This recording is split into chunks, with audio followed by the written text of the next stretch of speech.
Welcome to Dead and Roasted. What can I get you? You ever hear about that story of the lady who claimed to have found someone's thumb or finger in her Wendy's Frosty? Forgive me if I'm getting some details of that story wrong. I mean, we find fingernails in our coffee grounds all the time. But I promise, it's just a nervous habit of mine.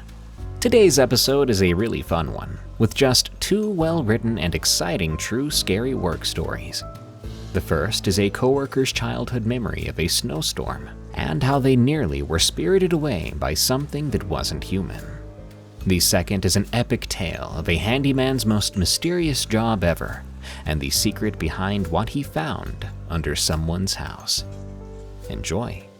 Don't forget to send me your scary stories at eeriecast.com/submit. Follow and rate Tales from the Break Room on Spotify, Apple Podcasts, or your favorite podcast app if you're feeling awesome.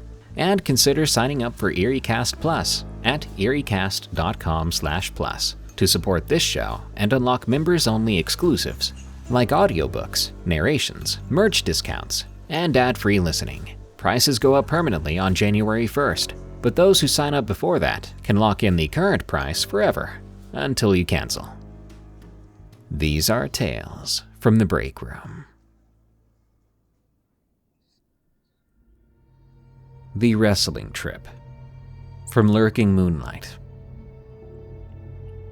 A guy who worked for me a number of years ago shared a unique encounter he had with the crew one night at work. I can't say I've heard of this kind of cryptid before, but I thought I would share it with you from his perspective. Here goes. I had a very strange experience in junior high. Looking back, it feels surreal. A sequence of events leading to something I couldn't fully explain. I'm from a small town in Oregon, the name of which I'll leave out. Starting junior high was weird for me. I'd come from a small elementary school where everyone knew everybody, and suddenly I was thrown into a much larger crowd. It was intimidating, with all the new faces and hallways and the constant rush of students between classes. My mom had decided to move me to a new school for convenience. She commuted for work, and it was easier for her to drop me and my sibling off at my grandparents' house each morning. They'd make sure we were fed and ready for the bus. It saved my mom from calling to make sure we were up, properly dressed and fed, and out the door on time. The new school wasn't just bigger, it was in the city. I'd gone from a small county school to a city school, which was a whole different ballgame. To make friends, I joined sports teams, and wrestling quickly became my thing. My interest in wrestling wasn't entirely random. A friend of mine from my old school had an older brother who wrestled. Whether he was any good or not, I honestly can't remember. But he used to practice all his moves on us. He would toss us around, pin us, and show us techniques we didn't even realize we were learning. At my new school, I found myself surprisingly good at wrestling, especially for the 140-pound weight class. I chalked it up to all those backyard matches with my friend and his brother. That year, our wrestling team had an incredible season. We triumphed at districts, a feat that hadn't happened for that team in years. 6 of us qualified for the state championship, myself included. It was a big deal for our school, not just because of the victories, but because so many wrestlers from one team were advancing to state. There was one problem. We didn't exactly have enough funds to cover the state trip. I learned wrestling wasn't exactly a high-budget sport at that school, so we had to find funding if we wanted to go. We organized fundraisers and were lucky to receive a few generous donations from the community. Between those 2 things, we had enough money to make it happen, not just for the qualifiers, but for the entire team. Originally, we had planned for only those who earned a spot at state, along with one alternate, to travel. But now everyone was going. It was a team effort after all, and we wanted to support each other. The state tournament was on the other side of the state, a 4-hour drive away. It was a 3-day event in mid-March, and winter weather was still lingering. The trip there was anything but smooth. Construction on I-5 reduced the highway to one lane, and the icy conditions caused several accidents. What should have been a straightforward drive turned into a stressful, drawn-out journey. By the time we arrived, we were cutting it dangerously close to missing the weigh-ins. Despite the rough start, the tournament went well. Everyone on our team placed in state, though none of us advanced to regionals. Still, it was a big accomplishment for everyone. To celebrate, our coach used the remaining funds to treat us all to McDonald's. It wasn't fancy, but after a tournament, having a meal paid for felt like a luxury. The ride home was a long one. To avoid the I-5 construction, our coach got permission to take Highway 97 instead. This would add an extra hour to the trip, but we were glad to avoid the delays. By the time we hit the road, it was around 7 p.m., and we knew we wouldn't be home until 2 a.m. Before we left, everyone grabbed a refill from McDonald's. The bus was packed with chatter and laughter as we settled in for the 5-hour drive. At first, the trip back was uneventful. But as we began to climb into higher elevations, the weather turned. The storm came out of nowhere. Snow fell in thick, blinding sheets, and the wind whipped against the bus, causing it to sway. Visibility dropped to almost nothing, and the headlights barely cut through the whiteout in front of us. Our driver slowed to a crawl. Normally, a storm like this wouldn't have bothered us, but with everyone having refilled their drinks before leaving, it wasn't long before nature called, and not one of us was going to last another 10 minutes. Problem was, we were on Highway 97, a stretch known for its steep grades and sharp turns. At the northern end, there were plenty of turnouts for semi-trucks in case their brakes failed, but rest stops were few and far between. The next town, the next proper restroom, was still almost 2 hours away. The bus driver, understanding the urgency, finally relented. "I'll pull over when I can," he said. It wasn't long before the bus slowed. The engine wound down as the driver maneuvered us next to one of those steep roadside turnouts. The moment the bus came to a halt, we all scrambled to the door, lining up impatiently. Our coach was shouting over the commotion, voice sharp and insistent. "Listen up! It's snowing heavily out there. Don't go more than an arm's length away from the bus." He turned to the assistant coach. "Lead them. Make sure no one gets lost." When the door hissed open, we bolted out into the storm, snow whipping around us in a frenzy. The cold practically whipped me in the face, but I barely noticed. I was too focused on finding relief. If you've ever been around junior high boys, you'd know this wasn't going to be a coordinated effort. The second someone got too close, you'd hear the complaints. "Hey, move down!" Or, "Get your own spot!" Even out there in the middle of a snowstorm, we weren't going to let go of our pride. I was one of the last ones off the bus, and by the time I got outside, the others had already spread out, their silhouettes barely visible in the swirling snow. I made my way toward the very back of the bus, wanting some more privacy. But as I moved, I kept hearing the same complaints over the wind. "Move down, you're too close." So I kept walking, trying to get a little farther away. The taillights of the bus faded into a faint glow behind me. Finally, I found a good spot. I hurriedly did my business, all the while nervous that the bus might leave me behind. As I was finishing up, a voice cut through the storm. "Where is everyone?" The voice sounded faint, almost carried on the wind. I turned, squinting into the snow. "Over here," I shouted back, but the storm swallowed up my words. I didn't want to stray too far from the bus, but the voice came again. "Don't leave me." It sounded closer this time, desperate. Against my better judgment, I moved towards it, stepping off the side of the highway and toward the edge of the woods. The snow was deep here, and as I pushed forward, it began to engulf my legs, creeping up to my thighs. "Don't leave me!" The voice pleaded again, and this time I saw something. A bluish figure in the outline of a person, faint and glowing. It stood about 10 feet ahead of me. I froze. For a moment, fear should have taken over, but instead, a strange sense of peace washed over me. The figure's outline shimmered, and the snow seemed to spiral out from it, as if the storm itself was emanating from it. It raised an arm, waving me toward it. That peaceful feeling grew stronger, and I took a hesitant step forward, sinking even deeper into the snow. But as I did, the figure floated back, keeping the distance between us, and it began to gesture again. "Don't leave me," it said. Its voice was almost gentle now. I took another step, but before I could go any further, a firm hand gripped my shoulder. "Wrong way." My coach's voice snapped me back to reality. "The bus is back this way." He didn't let go of my shoulder as he guided me out of the ditch and back onto the road. I turned to look one last time, but that figure was gone, swallowed by the snow and shadows. When I climbed back onto the bus, my pants were soaked from all the snow.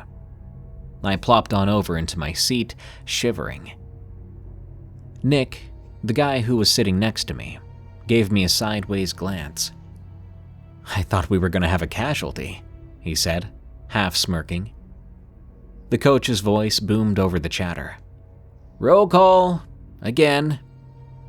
He went through the list, making sure everyone was accounted for before the bus finally lurched back onto the highway. I sat there quietly, staring out the window as the snowstorm raged on. I kept looking, hoping to see something, a shadow or a flicker of something, but there was nothing, just snow and darkness. The storm eventually eased, and the bus made it through the worst of it. But I couldn't shake the feeling that the figure wasn't just a figment of my imagination. It felt very, very real. Even now, I can't say for certain what I saw that night. The closest thing I found is something called a frost phantom, a being said to lure people away in the cold. I'm not sure if that's what it was, but I do know one thing. If my coach had not been there, I may have never made it back to the bus.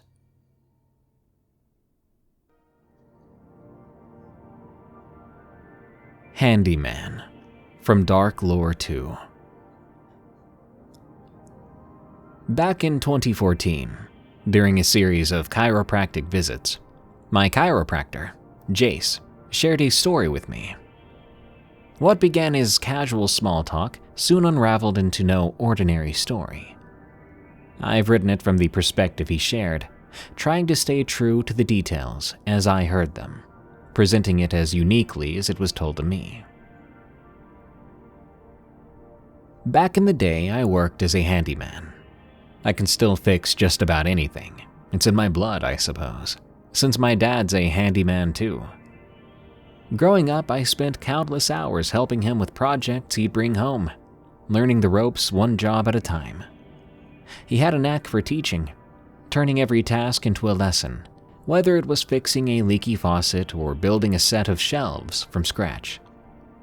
By the time I turned 16, he started to take me out on jobs with him. I learned how to work hard, think on my feet, and handle unexpected problems. When I turned 18, I started to take jobs on my own. At first, it felt strange not having him there to guide me, but I quickly found my rhythm. I worked full-time as a handyman for a few years after high school, but eventually I decided to go to college. At the time, I was working toward a biology degree, and after that I planned to go to chiropractic school. College isn't cheap, so I kept up my handyman work to pay the bills. It's flexible, pays well, and honestly, I enjoy it. There's something satisfying about solving problems with your hands. The work itself is incredibly varied. Some days I'm fixing a garbage disposal or patching a hole in drywall. Other days I might be assembling furniture, cleaning out clogged gutters, replacing ceiling fans, or even running wiring for a home network. Each job is different, which kept things interesting. Most of the time it's pretty straightforward, but every once in a while, something unexpected happens. I'll never forget one of the first jobs I did with my dad. We were running a Cat6 internet cable under a house to connect the back room to the internet. It was a cramped, dusty crawl space full of cobwebs and shadows. I was halfway through pulling the cable when I heard it, the unmistakable sound of a rattlesnake's rattle. My heart stopped. I froze, trying to figure out where the sound was coming from. Then slowly I backed out of the crawl space. That was the day I learned to always check for wildlife before going under a house. Another time, while adding insulation to an attic, I found myself face to face with a raccoon. It had chewed through an old roof vent and made itself a cozy little home in there. As soon as it saw me, it hissed and bolted past me, leaving me scrambling to get out of its way. We had to call animal control before we could finish the job. And then there was the shed. I was repairing a lawnmower for a client when I accidentally disturbed a hornet's nest tucked away in the corner. The moment I heard the buzzing, I knew I was in trouble. I dropped the wrench and ran out of the shed, swatting at the air as the hornets swarmed around me. The client looked out the window and was clearly enjoying the show. The worst, though, was the spider incident. I was replacing a vent fan in a bathroom, and as I removed the old unit, I must have torn open a spider egg sac. Before I knew it, dozens of tiny spiders were crawling down my arm. I brushed them off as quickly as I could, but I spent the rest of the day feeling like they were still on me. Handyman work isn't always glamorous, but it's never boring. It taught me to expect the unexpected and to think on my feet, whether it's dealing with animals, insects, or just tight, uncomfortable spaces. There's always a new challenge around the corner. And at the end of the day, there's a certain pride that comes with fixing something with your own hands. Every job has a story, and those stories are what make the work so rewarding. One summer, I had the wildest experience. It was the second day of summer break, and I was sitting at home, finally able to relax after the chaos of finals. My last exam had been on bones in the body. Anatomy was no joke, and I was reflecting on how much I'd crammed when my dad's work phone rang. Out of habit, I picked it up. As I did, a thought crossed my mind. It would be really nice to get a job that's totally different from anything I've had before. I answered, "Red's Handyman Services. How can I help you?" A hesitant voice came over the line, soft and unsure. "Hello," said an older woman. "I have an odd request. It might be out of your range, but do you do metal detecting?" Metal detecting? That was definitely a first. But I was pretty sure my dad had a metal detector stashed away in the garage. "I can," I replied cautiously. "Did you lose something? Or are you trying to locate a utility? I also have a utility locator, but I can only detect utilities. I can't mark them for excavation." "It's a lost item. Let me explain," she said. Her tone shifted slightly, taking on a mix of curiosity and nervous excitement. "You see, we moved here a few years ago. My neighbor swears the previous owner, or maybe the original owner, buried a jar of silver and gold coins somewhere under the house, but no one's ever been able to find it." "Really?" I said, intrigued. She continued. "Yes. Apparently the original owner told my neighbor about it before he passed away. My neighbor thinks the old man was just losing his mind, but I don't know. I've heard of people doing things like that during hard times, and the house is from the right era. It was built during the Great Depression, and back then people sometimes buried valuables instead of trusting banks." Fascinating, I said. I felt a bit excited. This wasn't just a new job, it was a treasure hunt. I'd love to come take a look. Do you know how much crawl space is under your house? She said she wasn't sure, sounding a bit apprehensive. No worries, I reassured her. Older homes from that time period usually have minimal crawl space. If it's too tight, that might make things tricky, but I can come by and check it out. I could hear the excitement in my own voice as I spoke. This wasn't just another clogged pipe or broken fan. This was something entirely new. A job that promised a story worth telling. After locating the metal detector, stashed in a cabinet filled with rarely used tools, I double-checked that it was working, then loaded it into my van. The drive to the house was boring, but as I pulled up, I couldn't help but study the property. It was a modest, aging home with peeling paint and a sagging porch, clearly a product of its era. At the door, I was greeted by an older couple. The woman introduced herself as Pamela, while her husband, Richard, gave me a curt nod. His expression was unreadable. We exchanged pleasantries, and I mentioned that I had just finished my second semester of college. Pamela's face lit up with a warm smile. Well, congratulations. That's a noble goal, she said, when I shared that I was working toward becoming a chiropractor. Thank you, I replied. I just had a final on bones in the body, so you could say it's been a busy week. Richard grunted but didn't say much else. His posture and silence suggested skepticism. Let me show you the access point, Pamela said, eager to get things started. She led me to the side of the house, where a small door was set into the foundation. I removed the door and shone my flashlight into the crawlspace. The clearance looked tight, 15 to 20 inches at most. Before heading under, I turned back to them. Before I go in, may I ask you a few questions? Pamela nodded. Have you heard any recent sounds coming from under the house? Something like animal movements or scratching? Pamela shook her head and glanced at Richard, who also shook his head in the negative. I then pointed to the vents along the foundation. Those vents look like they were added after the house was built. Do you open them during the summer? Richard frowned, his tone sharp. What does that matter? I explained. Well, the mortar around the vents looks darker, which suggests they were installed later, probably in the 1970s. Older mortar tends to be lighter in color because of changes in how cement was manufactured. The fact these vents were added suggests there might have been moisture issues under the house at some point, possibly mold or pooling water. I just want to be safe before I crawl in. Richard sighed heavily and rubbed his temple before admitting, I'm sorry. When I saw you get out of that van, I thought you were just some kid trying to make a quick buck. But you clearly know what you're talking about. I've gotten that before, I said, brushing off his earlier attitude. But I've been doing this kind of work for years. My dad's a handyman too, and I've learned a lot from him. I've crawled under more houses and through more attics than I can count. Richard's demeanor softened, though I could tell he was harboring some doubts.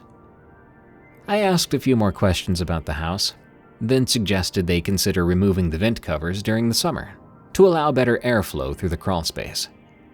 They agreed, and with all that settled, I began to prepare. From my tool bag, I pulled out a small handheld shovel, a hand broom, a few picks, and a selection of flashlights.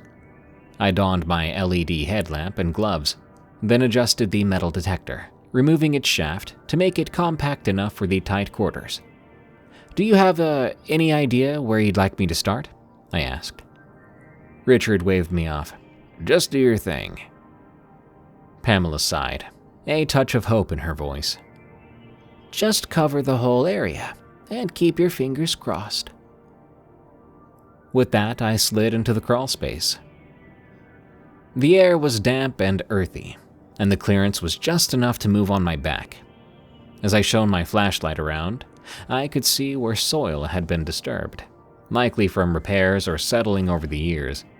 The discoloration on the foundation walls and a few replaced pipes confirmed past water damage. Probably the reason for the vents, I thought, piecing it together. I decided to start at the far end of the crawl space, using a grid pattern to sweep an arm's length at a time with the metal detector. About halfway through, I got my first hit. Digging carefully, I unearthed a section of rusted metal pipe. Typical, I muttered. It wasn't uncommon for builders or repair crews to leave their waste behind rather than haul it out. I continued my search, finding more remnants of the past. Old square nails with dulled edges, a tarnished bent spoon, shards of broken glass from an old bottle, and even a fragment of clay pipe that may have dated back to the 1920s. Each item told its own story about the house, but none matched the tale of buried coins. I pressed on, determined to uncover something more than forgotten debris. The crawl space was dark and damp, and the air was thick with a faint, musty smell. As I shuffled along, the beams above creaked softly, a constant reminder of the house pressing down from above. Near the center of the space, I paused to inspect the structural supports. Concrete pillars paired with 4x4 posts. They looked like later additions, probably meant to reinforce load-bearing walls that had started to sag. Continuing closer to the back of the house, the faint buzz of the metal detector got my attention. Expecting more nails or pipe fittings, I dug with mechanical precision. The dirt gave way under my small hand shovel, revealing the rim of a round, rusted lid. I paused. Then I began to brush the soil away to uncover what appeared to be an old pickle jar, its glass cloudy with decades of grime.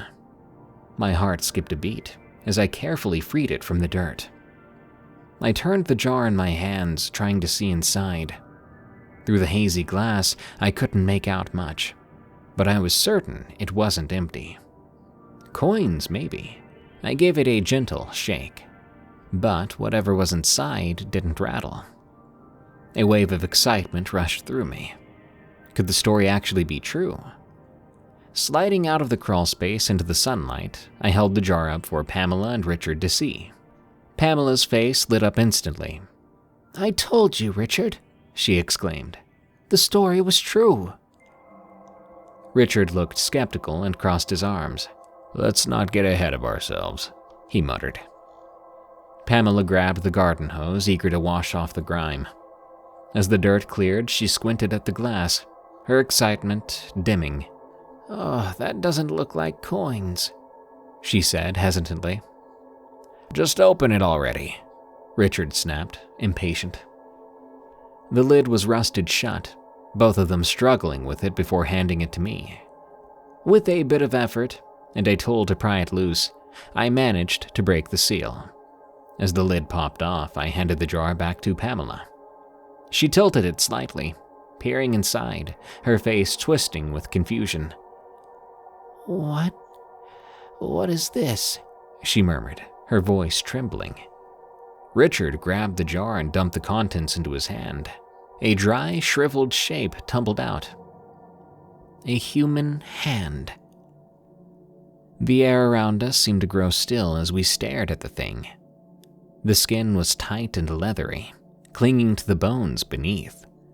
The fingers were curled slightly, frozen in a death grip. The darkened flesh looked ancient, and the nails, jagged and brittle, were almost claw-like. "It's a hand," I said, my voice barely above a whisper. Richard yelped, nearly dropping it, and hastily slid it back into the jar. His face was pale, his expression shifting from shock to anger. "You little punk," he growled, glaring at me. "You think this is funny? Planting that under my house!" I stepped back, startled. "Sir, I didn't. How could I? You saw me crawl under there. I only took what I needed to dig." Richard's eyes narrowed.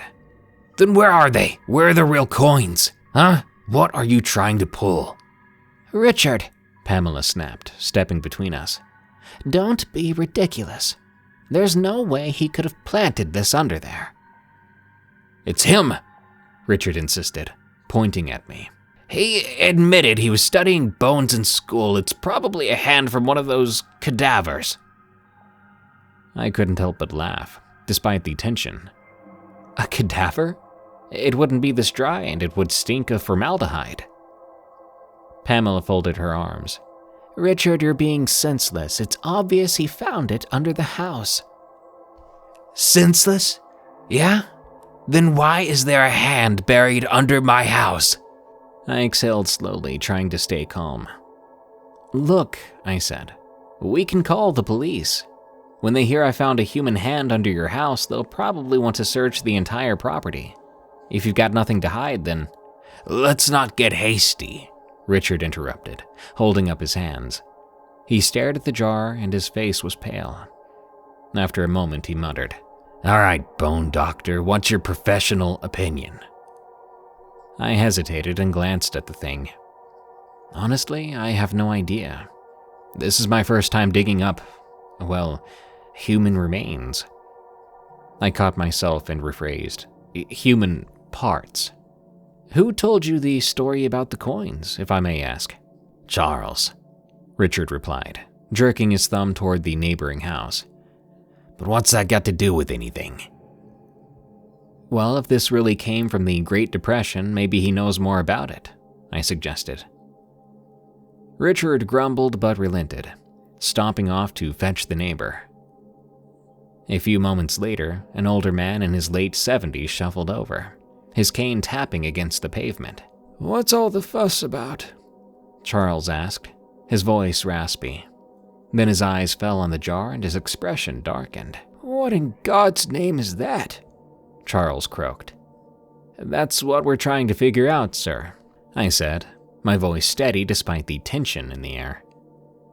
The old man's gaze lingered on the jar for a moment too long, his brow furrowing. I told you that story was just a tale. But if that's true, then maybe the rest of it is too. The rest of what? Pamela asked. Charles didn't answer. Instead, he turned and stared back toward his house, as if he'd rather not say anything. Then Charles leaned heavily onto his cane, staring at the jar in silence. His expression was distant, as though he were sifting through decades of old memories. After a moment, he finally spoke. Those coins you found, if that story's true, they were Marv's payment for some taxidermy work he did. He used to do work for the head of the Federal Relief Administration, a big-shot organization during the Depression. Back then, it was common for people to get jobs through those programs, but corruption ran deep and a lot of them were controlled by local thugs. Pamela's eyebrows rose. Taxidermy work? For the government? No, Charles said, shaking his head. Not for the government, for the man who ran things around here. A bigwig who used that program like his personal empire. Rich folks used to send him all sorts of requests, and Marv was one of the few who could handle them. He had a real gift for taxidermy.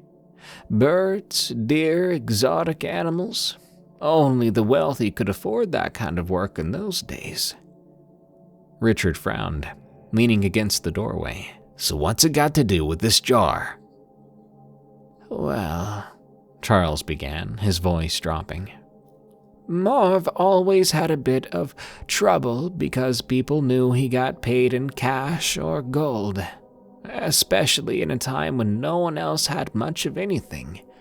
He said people broke into his place a few times, desperate to find his money. That's why he started to bury his payments under the house. So this isn't the only jar? I asked, leaning in.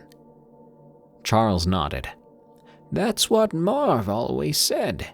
He had buried a few jars, but he swore he never found all of them.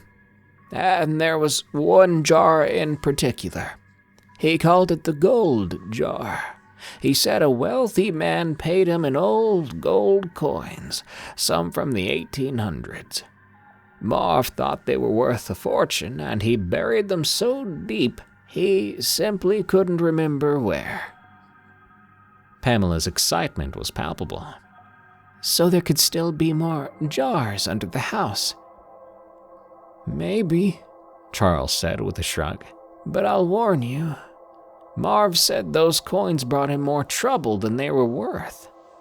One night he heard something under his house, and when he went to investigate, he found 3 or 4 men in suits digging. He recognized them right away as the same fellows who worked for the man who'd paid him in gold. Whether they were sent to retrieve the coins or were just after them for themselves, Marv didn't know, but they kept coming back. Did he call the police? I asked. Charles smirked bitterly. Oh, sure. But back then, calling the cops didn't mean much, especially if the folks causing the trouble were connected. The last straw came when Marv publicly accused the bigwig of trying to steal his money back. After that, things got worse. What happened? Pamela asked, her voice hushed. Charles sighed, his grip tightening on his cane. Not long after the accusation, Marv's house was broken into. A fight broke out. From what he told me, those men roughed him up something bad. They were tearing through his house looking for the gold jar when Marv tried to stop them. In the scuffle, a shelving unit toppled over, spilling chemicals all over him. Taxidermy chemicals. Formaldehyde, carbonic acid, you name it. One of the jars shattered and he got burnt pretty bad. Richard winced. Burned how? On his hand, Charles said grimly. The skin started rotting. The infection spread. Doctors back then didn't have much to work with. They told him it was either lose the hand or lose his life. So, Marv cut it off himself. Pamela gasped, her hand flying to her mouth. He cut off his own hand? Charles nodded solemnly. That's not the worst of it. Marv told me he taxidermied his own hand. Said he wanted to play one last trick on these men. He buried it in a jar, hoping they'd dig it up and run off, thinking they'd found the gold jar. And to make it extra clear what he thought of them, he said he made sure the middle finger was sticking up.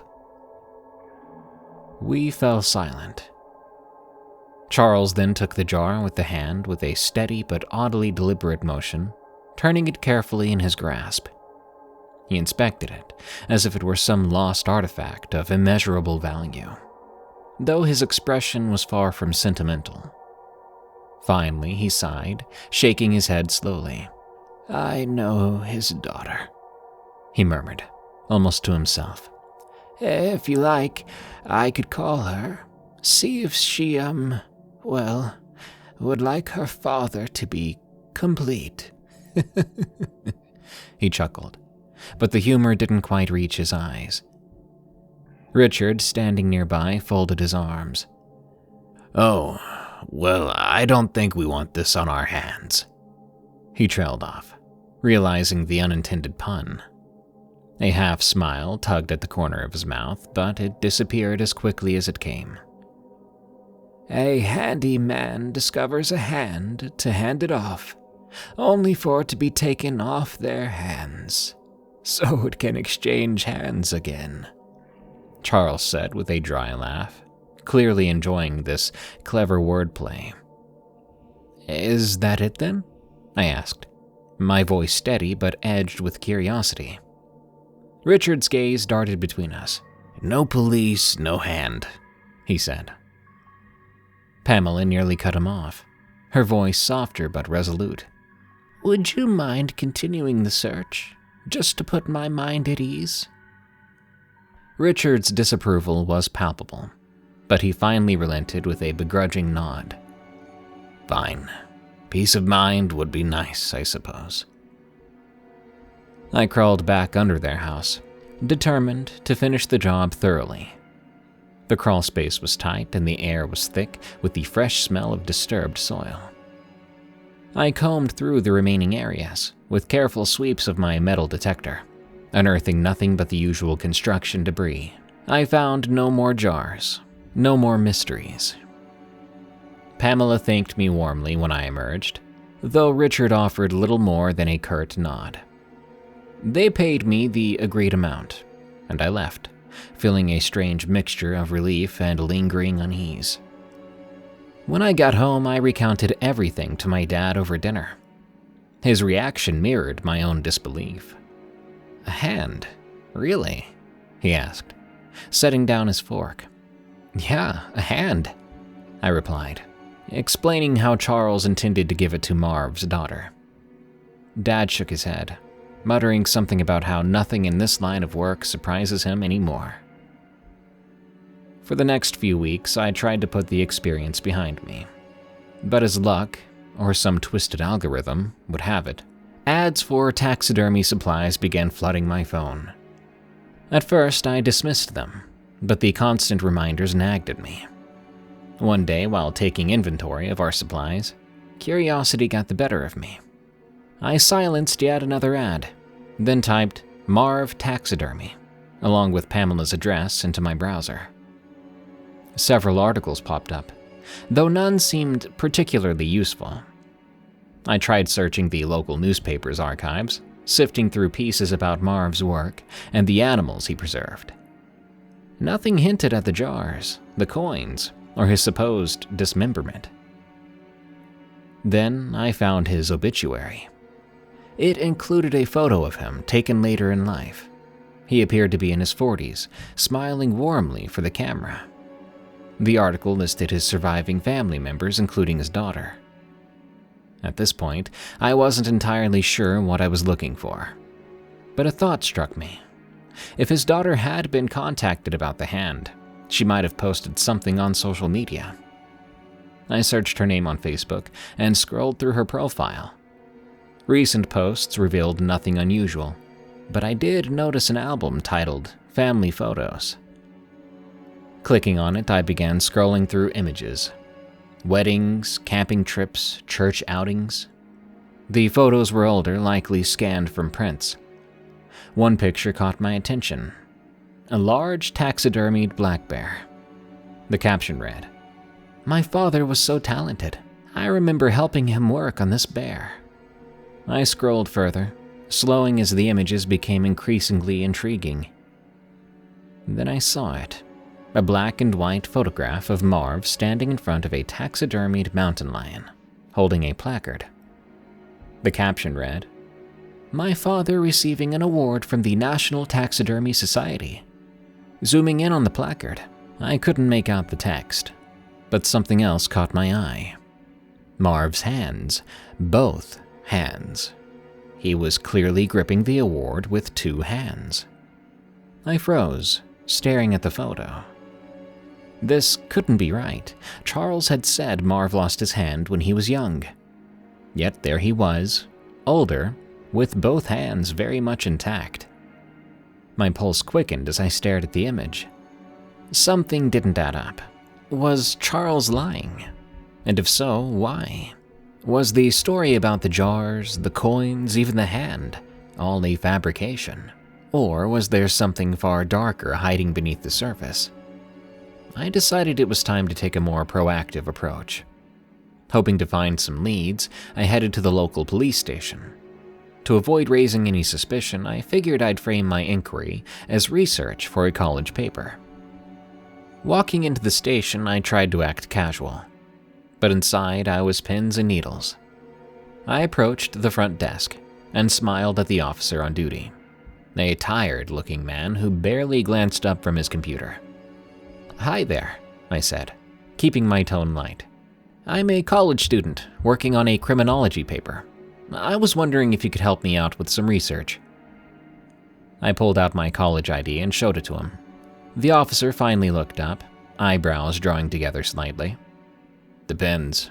What kind of research?" "Well," I started. I put my ID away and leaned on the counter a bit. I'm writing about unusual local crimes, specifically anything involving missing body parts. You know, severed limbs, hands, that kind of thing. Do you have any open cases like that around here? That got his attention. He raised an eyebrow and tilted his head. Body parts? That's pretty specific. What kind of class is this for? I forced a chuckle. It's for a forensic studies elective. I thought it might be interesting to focus on something unique, off the beaten path. He nodded slowly, still looking at me like he wasn't sure whether to take me seriously. All right, he said, turning back to his computer. I can check, but I've been here a long time and I don't remember anything like that off the top of my head. I stood there, trying not to fidget as he typed something into the system. The silence dragged on for a few moments before he finally spoke up again. Nope, nothing's coming up. No open cases involving missing limbs or anything like that. Nothing at all? I asked, doing my best to sound curious instead of disappointed. He leaned back in his chair and gave me a shrug. Closest thing I've seen was a hiker finding a deer leg in the woods and thinking it was human. Turned out to be nothing. Were you expecting something interesting for your paper? I hesitated, not sure how much I could say. Not really, I lied. I just figured smaller towns might have some unique cases that didn't make the main headlines. He gave me a skeptical look, but then he shrugged again. Sorry to disappoint you. Nothing like that here. If you're looking for weird stories, you might want to check the archives at the library. Old newspapers are full of strange stuff. With a forced smile, I nodded. Thanks, I'll check it out. As I walked away from the station, I couldn't shake the uneasy feeling in my gut. If there weren't any open cases involving body parts, then what was the deal with the hand?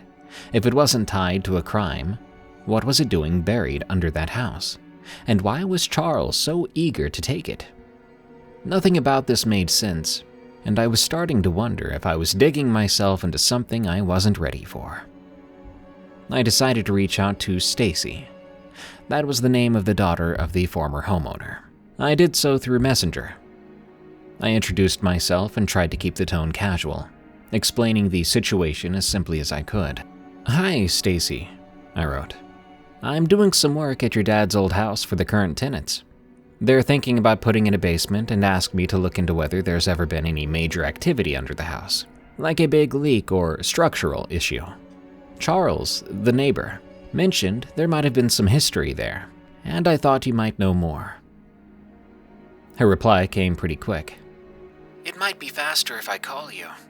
Is that okay? Yes, I replied. The messenger app rang and I answered.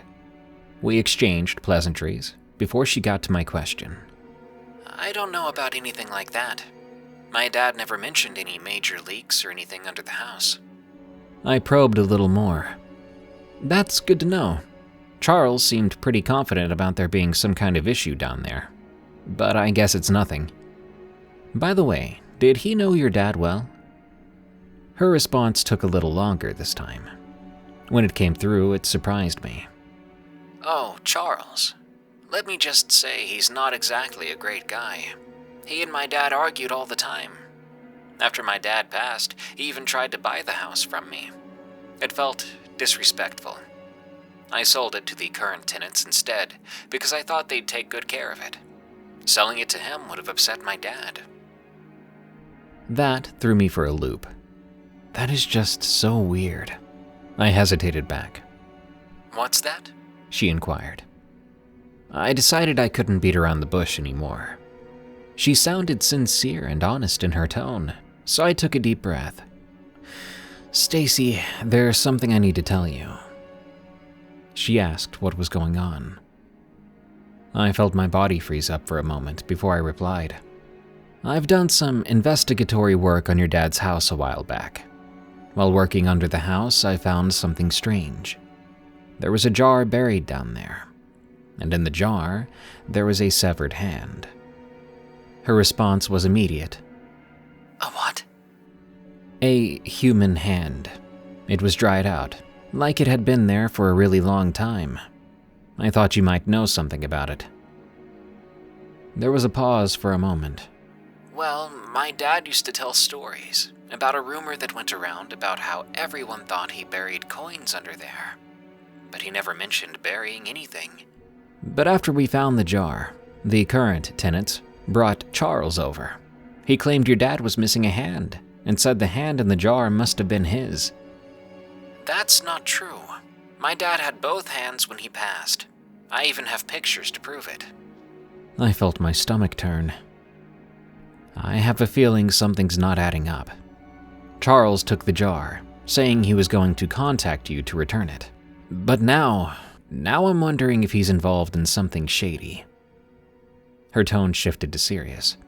He took the jar? Jace, that doesn't sit right with me. Charles was obsessed with that house. I wouldn't put it past him to be involved in something weird. I really think you should get the authorities involved. I've thought about it, but the tenants don't want anything to do with it. Richard especially is adamant about staying out of it. He's not exactly the easiest guy to deal with. That sounds like Richard. Stacy rumbled, frustration clear in her tone. But if there's a severed hand involved, this needs to be investigated. If Charles really told you he'd contact me, I'll confront him directly. If he doesn't give me a straight answer, I'll report it myself. Her determination was reassuring, and I felt some relief. That may be the best course of action. Let me know what you find out. This whole situation has been nothing but strange. She replied, I will. Thanks for letting me know, Jace. We'll get to the bottom of this. Thank you, Stacy. I appreciate it. I said back, and the conversation was over. The more I uncovered, the stranger things became, and I couldn't shake the feeling that this mystery was far from over. I had to stop by the hardware store to pick up some sheetrock screws and a few other supplies for an upcoming job. The store was busy for a weekday afternoon, and as I approached the counter, I heard a man's voice raised in frustration. I don't want one of those digital gadgets, the man was saying, waving a box in his hand. I need a thermostat that works with a simple dial, not something that needs a degree to operate. The cashier, a younger boy who looked a little flustered, tried his best to respond politely. I'm sorry, sir, but most thermostats these days are electronic. We don't really carry the manual dial types anymore. Well, that's a shame, the man huffed. These newfangled things never work right. They break and then you're stuck in the cold or heat with no way to fix it. As I stepped closer to the counter, I recognized the voice before I even saw him. Sure enough, it was Charles, clearly irritated by the lack of old-fashioned options. Excuse me, Charles? I said casually, hoping to diffuse his frustration. I can fix the one you've got there if you'd like. He turned to look at me, stern expression softening slightly. Oh, it's you. You can fix it, can you? Sure, I replied, shrugging. It's not that complicated once you know what you're looking at. I've dealt with these before. Well, that would save me the trouble, he said, tone lightening. You're handy with these sorts of things, huh? Part of the job, I said with a grin. Let me grab what I need from the counter and we'll head out to my van. I'll have it working in no time. After paying for my supplies, I followed Charles out to the parking lot.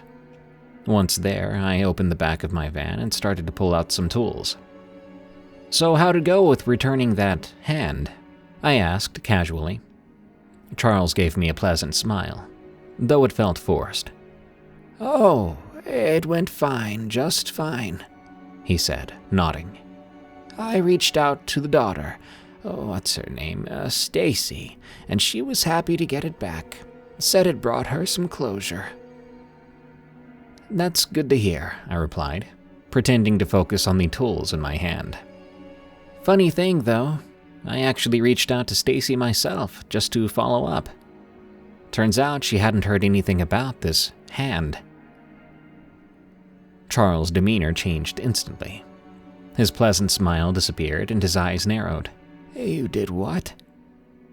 Yeah, I said, keeping my tone calm. I wanted to make sure everything was taken care of. She was pretty surprised to hear about the hand. I am too, since you told me you'd already spoken to her. He stiffened, voice growing defensive. Well, maybe I haven't gotten around to it yet. Things have been busy. I was planning to contact her soon. Sure, I said, not buying it for a second. Just seemed strange, that's all. You seemed pretty eager to take the jar off our hands, but now it feels like there's more to the story. Charles scoffed, muttering something under his breath as he turned away. You're barking up the wrong tree, kid. Fix the thermostat and leave the rest alone. Sure thing, Charles, I said. I carefully leveled the mercury tube and cleaned out the dirt from the dial mechanism. The old thermostat, once sluggish and unreliable, now worked like new. Look here, I said, pointing to the glass tube. It has to stay level when you reinstall it. I glanced up to see Charles watching intently, but something about his expression stopped me cold. His eyes were distant, and I noticed a tear sliding down his weathered cheek. Charles? I asked, lowering my voice. You okay?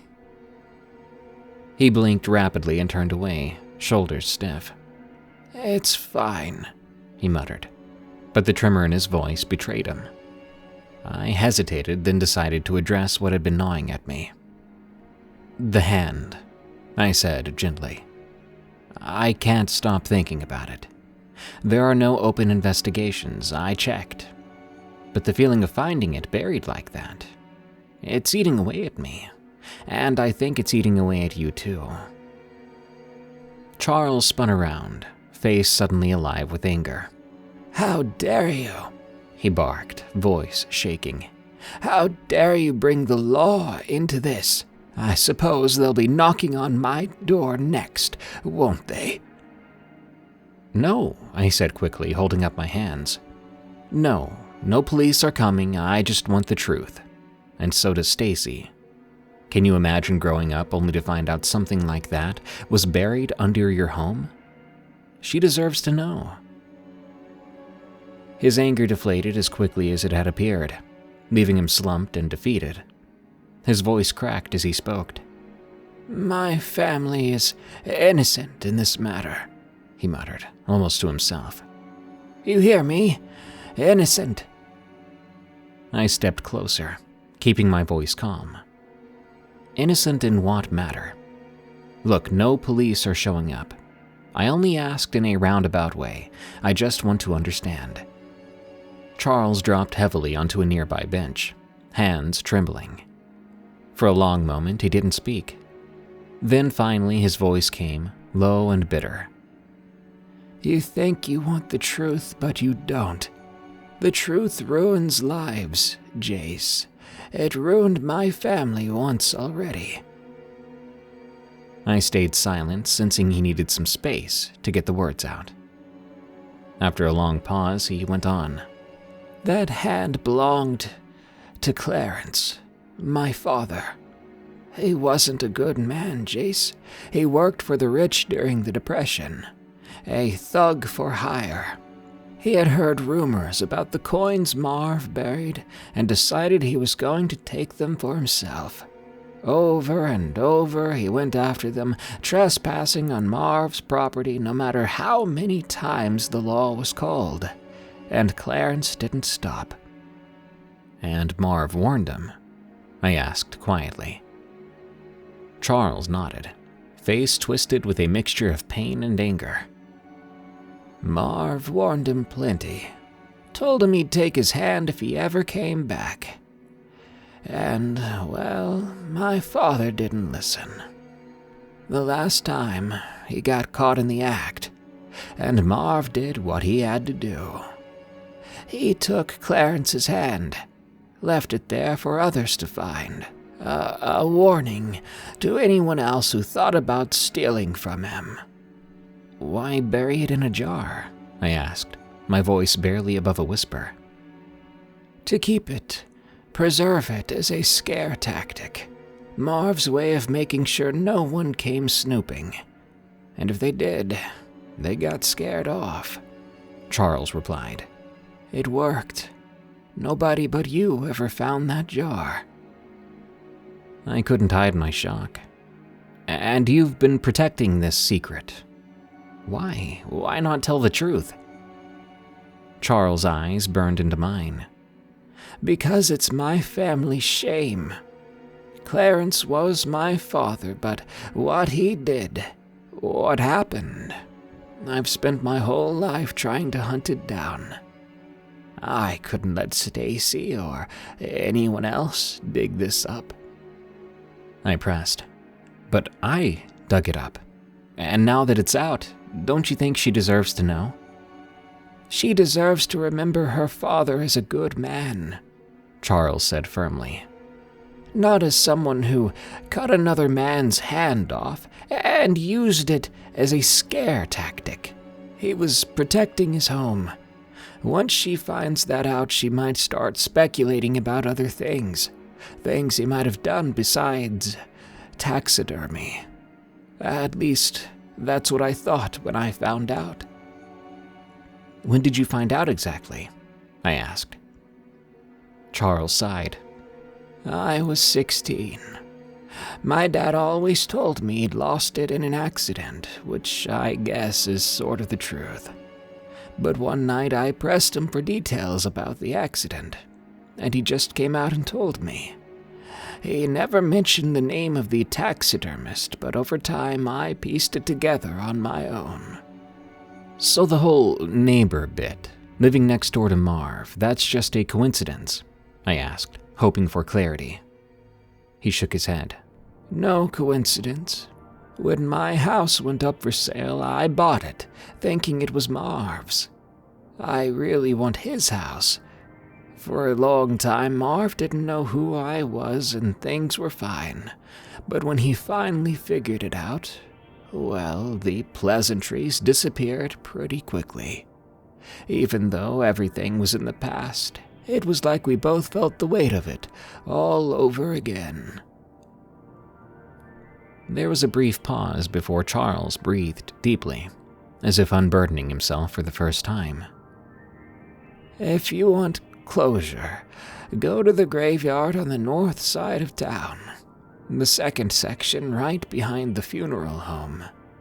Look for Clarence, my father's grave. You'll see the patch of disturbed soil. I've returned the hand to him." I didn't know how to respond to that. What he had told me, in the grand scheme of things, didn't feel like a big deal. At least not to me. But maybe that was because I came from a different generation. One that didn't place the same weight on respect and reputation as his had. Still, I couldn't fully grasp how this could haunt someone so deeply. "All right, Charles. Call me if that thermostat doesn't work. I'm glad you got this off your chest. I'll let Stacy know and keep her father out of this." When I called Stacy later, I kept my tone light.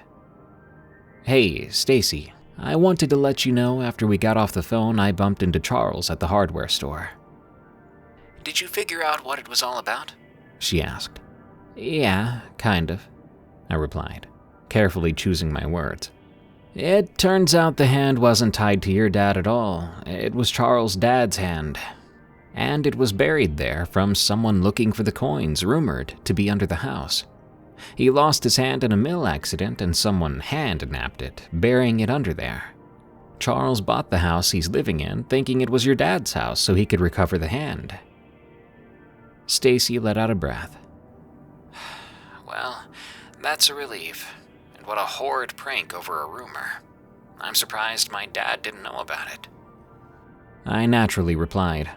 He could have possibly heard the rumor, but may have not believed it.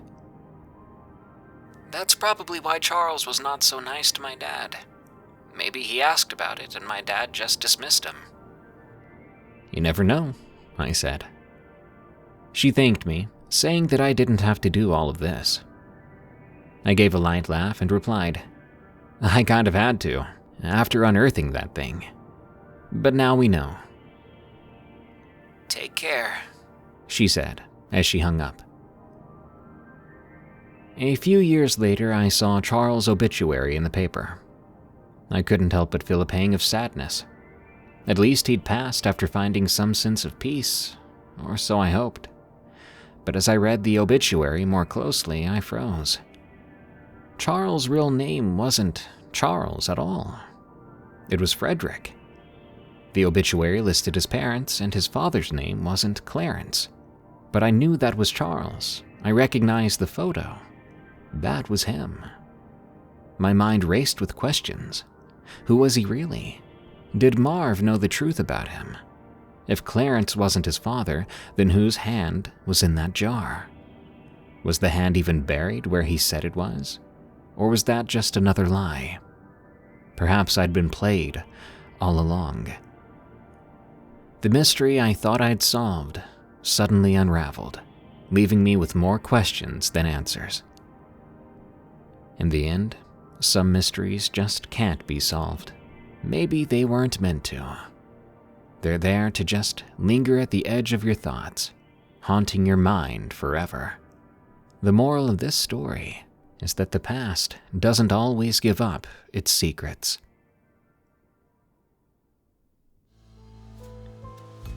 I've got to hand it to the person who submitted that story. It was chilling. Kind of the reason I've always preferred the longer stories that take the time to build up and leave you second-guessing everything at the end. Well, that brings us to the end of this week's episode of Tales from the Break Room. I hope you enjoyed. Our next episode will be next Tuesday, as usual, but it will be the first episode of 2025. I'll see you all there. If you like what we do and you want to help us grow, please consider following and rating Tales from the Break Room on Spotify, Apple Podcasts, and your favorite podcast app.